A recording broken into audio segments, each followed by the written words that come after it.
আমাদেরকে যে কথাগুলো আমরা শুনলাম জানলাম সেগুলো অনুযায়ী আমল করার তৌফিক দান করুন।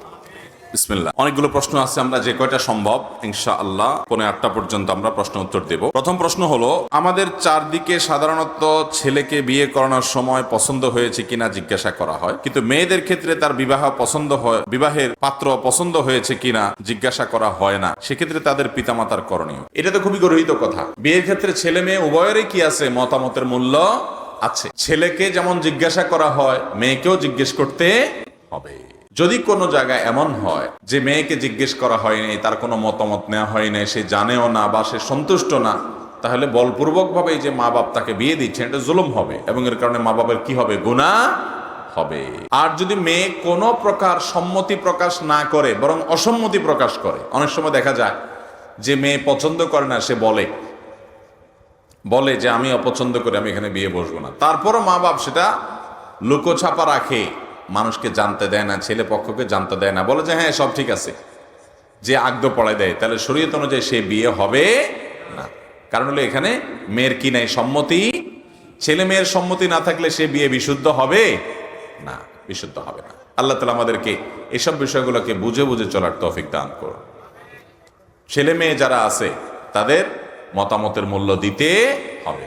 হ্যাঁ, কোন মেয়ে সে জানে বিয়ের প্রস্তুতি চলছে, আলাপ সালাপ চলছে, অমুকের সাথে বিয়ে হবে, তমুকের সাথে বিয়ে হবে, সে জানে, কিন্তু সে এ বিষয়ে কোনো নেগেটিভ মন্তব্য করে নাই, চুপচাপ আছে।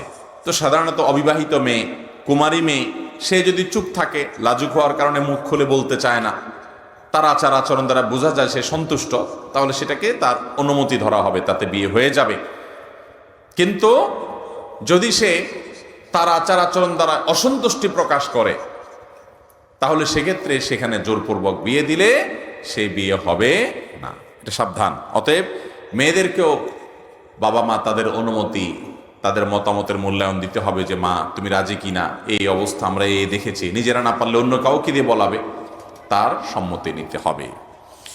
এরপর প্রশ্ন হলো, বর্তমানের সময়ে মেয়ে সন্তান জন্মগ্রহণ করলে আত্মীয় স্বজন ও পিতামাতার মুখ কালো হয়ে যায়। আবার অনেক ক্ষেত্রে দেখা যায় যে ইসলামে মেয়েদেরকে যে অধিকার দেওয়া হয়েছে তা থেকে তাদেরকে বঞ্চিত করা হয়। সম্পর্কে কিছু বলার অনুরোধ রইল।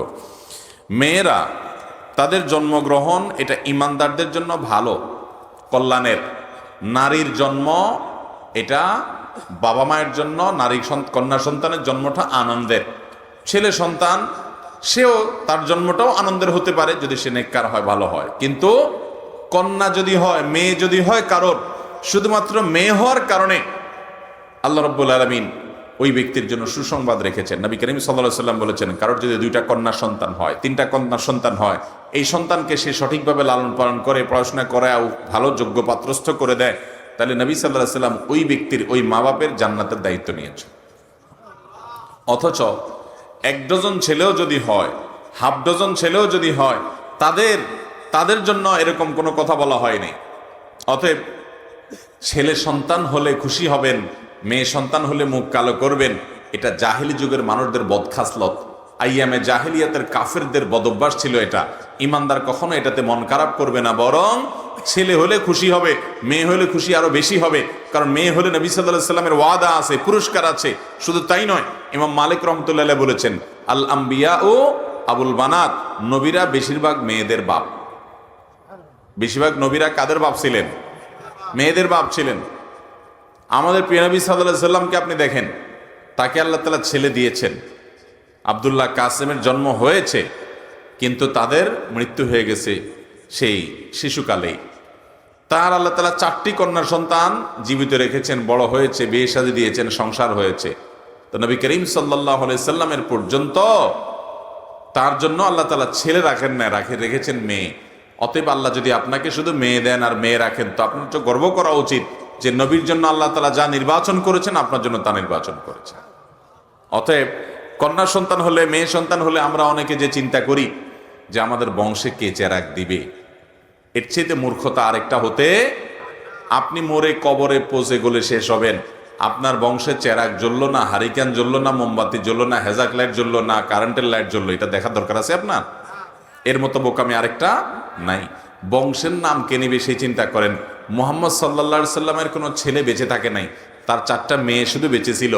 তার বংশের নাম নেওয়ার লোক দুনিয়াতে কম আছে না বেশি আছে? তার নাম নেওয়ার মানুষ যতজন আছে পৃথিবীতে, আরেকজন মানুষ আছে? দুনিয়ার সেলিব্রিটি, দুনিয়ার অমুক খেলোয়াড়, তমুক তারকা, এদের ভক্ত দুনিয়াতে বহুত পাবেন যতদিন তাদের গায়ের জোর আছে, পায়ের জোর আছে। যখন শেষ 100 বছর পরে এদের নাম নেওয়ার মানুষ হয়তো দুনিয়াতে খুঁজে পাওয়া। আল্লাহ তাআলা তার রাসূল সাল্লাল্লাহু আলাইহি সাল্লামকে মানুষের কাছে এত প্রিয় করেছেন যে 1500 বছর চলে যাওয়ার পরও তার ভালোবাসার মানুষের সংখ্যার কোনো অভাব। অতএব আপনার বংশ দুনিয়াতে, আপনার নাম এটা টিকে থাকবে আপনার কর্মের মাধ্যমে, আপনার আমলের মাধ্যমে। আপনার ছেলে মেয়ে আপনার বংশের নাম ধরে রাখবে, এটা মূর্খতা।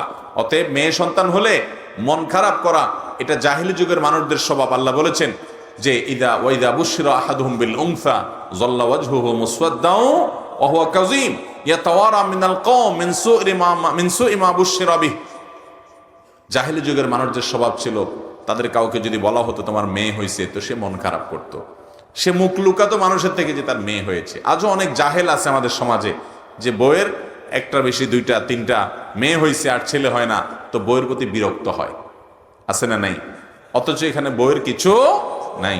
আল্লাহ তাআলা বলেছেন যে আল্লাহ তাআলা যাকে ইচ্ছা তাকে কন্যা সন্তান দেন, যাকে ইচ্ছা তাকে আল্লাহ ছেলে সন্তান দেন, যাকে ইচ্ছা তাকে 2টাই দেন, আর যাকে ইচ্ছা তাকে আল্লাহ বন্দা বানান। ওয়াজআলু মান ইয়াশাউ আকীমা। এটা আল্লাহর ইচ্ছা, এখানে কারোর কোনো হাত নাই। শারীরিক ত্রুটি বিচ্ছুতি যাই আমরা বলি, মূলত সেটা আল্লাহর ইচ্ছা। অতএব মেয়ে সন্তান হলে মন খারাপ করা এটা জাহিলিয়াতের আলামত। আল্লাহ আমাদেরকে বেঁচে থাকার তৌফিক দান করুন।